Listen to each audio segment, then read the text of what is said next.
देखिए, हम आपको विद्युत पढ़ा रहे हैं, इलेक्ट्रिक पढ़ा रहे हैं। आज इलेक्ट्रिक में बहुत महत्वपूर्ण टॉपिक है वैद्युत प्रतिरोध, इलेक्ट्रिकल रेजिस्टेंस। ये है क्या है समझ लीजिएगा। आप जानते हो चालकता के आधार पर पदार्थ दो प्रकार होते हैं, सुचालक कंडक्टर बोलते हैं और कुचालक इंसुलेटर बोलते हैं। तो इंसुलेटर में विद्युत धारा का प्रवाह नहीं होता है, लेकिन जो सुचालक होते हैं, कंडक्टर होते हैं, विद्युत धारा का प्रवाह होता है।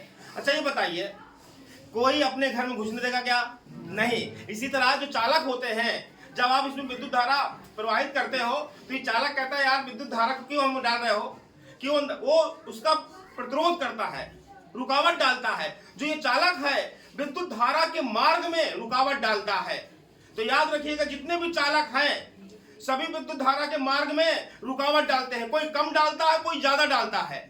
जो कम डालता है रुकावट, उसकी चालकता ज्यादा होती है, और जो ज्यादा रुकावट डालता है उसकी चालकता कम होती है।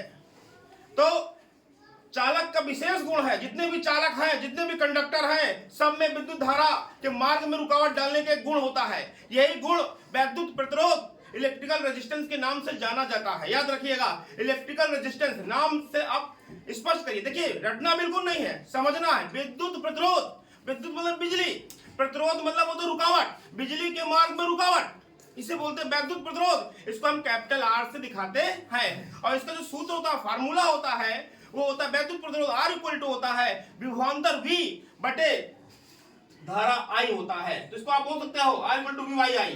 तो एक बार फिर तो पढ़ता हूं, जब किसी चालक में विद्युत धारा प्रवाहित होती है, तब वह चालक विद्युत धारा के मार्ग में या विद्युत धारा के प्रवाह में रुकावट डालता है। अतः चालक का वह गुण जिसके कारण उसमें प्रवाहित होने वाले आवेश के मार्ग में अवरोध उत्पन्न होता है, वैद्युत प्रतिरोध कहलाता है। और वैद्युत प्रतिरोध सभी चालकों का गुण होता है, जितने भी चालक हैं सभी का गुण होता है। ऐसा कोई चालक है ही नहीं है जो विद्युत धारा के मार्ग में रुकावट न डाले। तो अगला पॉइंट यहाँ पर है, विद्युत प्रतिरोध का मात्रक क्या है? ओम मात्रक होता है, और दूसरा मात्रक होता है वोल्ट। देखिए, विभवांतर मात्रक का तो वोल्ट होता है, और धारा मात्रक एम्पियर। तो वोल्ट प्रति एम्पियर हम सूत्र से भी मात्रक बना लेते हैं। ठीक है। अब अगला क्वेश्चन, फ्यूज क्या है? बहुत महत्वपूर्ण। फ्यूज क्या है आप देख सकते हो, इधर आप दिखाएंगे यहाँ पर। ये देखिए, ये कटआउट है। ये देखिए बेटा, दिखाइए तो, ये कटआउट है। इधर भी दिखाइए, ये यहाँ पर ये कटआउट लगा हुआ है। ये यहाँ पर लगा हुआ जो फ्यूज तार क्या है? फ्यूज तार है। ये फ्यूज तार ये है। ये जो फ्यूज है ये कटआउट में लगा होता है। ये याद रखिएगा, एक सुरक्षात्मक युक्ति है जो बोर्ड को, ये आपके उपकरणों को खराब होने से बचाता है। मान लिया कभी कभी क्या होता है, पावर हाउस से ज्यादा लाइट आ गई, ये 440 हो गया, ज्यादा लाइट आ गई। आप जानते हो घरों में जो धारा बहती हो उसकी आवृत्ति 50 हर्ट्ज होती है, और जो विभवांतर होता है, वोल्टेज होता है, वो 220 पे चलते हैं। जितने भी उपकरण हैं 220 पे चलते हैं। तो कभी कभी क्या होता है, वोल्टेज ज्यादा हो गया, हाई हो गया, तो हाई हो गया तो धारा अधिक आ जाएगी नहीं यहाँ पर। और धारा जब अधिक हो जाएगी, धारा कहाँ पहुंच जाएगी? उपकरण में, और उपकरण क्या हो जाएगा? जल जाएंगे नहीं। कभी कभी होता है नहीं, हाई वोल्टेज आएगा है तो आपका बल्ब फ्यूज हो गया, हमारे में पंखा खराब हो गया, होता है कि नहीं? तो ये सुरक्षा करता है। मान लिया आपकी मेन लाइन से ज्यादा लाइट आई और इस फ्यूज में गई, और फ्यूज क्या होता है, अपने कम गलनांक के कारण ये गल जाता है। जब ये गल जाएगा तो जो परिपथ है, विद्युत परिपथ, इलेक्ट्रिक सर्किट, वो टूट जाएगी नहीं, ब्रेक हो जाएगी। तो धारा आगे बढ़ पाएगी क्या?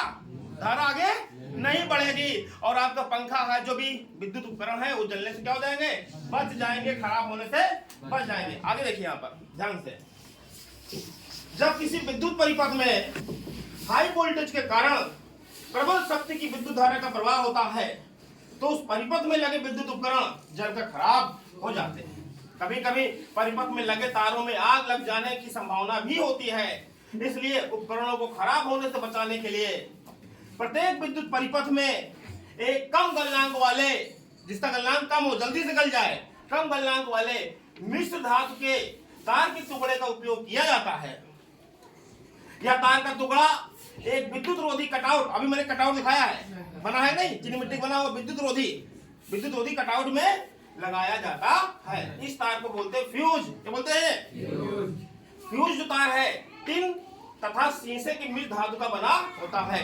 दो तब तो यहाँ पर एक टिन है और एक शीशा है, इन दोनों को मिलाकर फ्यूज तार का निर्माण किया जाता है।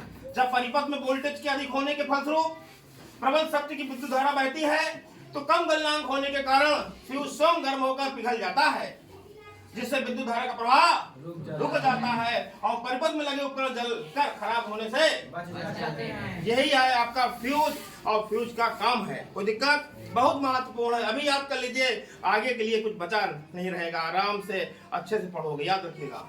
विद्युत मोटर क्या है? आप जानते हो विद्युत मोटर एक ऐसा साधन जो विद्युत ऊर्जा को यांत्रिक ऊर्जा में बदलता है। आप जानते हो पंखे में विद्युत मोटर लगा होता है, जब इसमें आप बिजली मतलब विद्युत ऊर्जा डालते हो तो ये चलने लगता है कि नहीं? चलने का मतलब यांत्रिक ऊर्जा, ये आपका यंत्र है कि नहीं? यंत्र चलने लगा कि नहीं? तो यांत्रिक ऊर्जा में बदलता है। अगला है सोलर सेल। आप जानते हो सोलर सेल एक ऐसा साधन है जो सूर्य की प्रकाश की ऊर्जा को विद्युत ऊर्जा में बदलने का काम करता है। कोई दिक्कत? आज इतना याद कर लीजिएगा, ऑप्शन बिल्कुल मत होइए, ठीक है।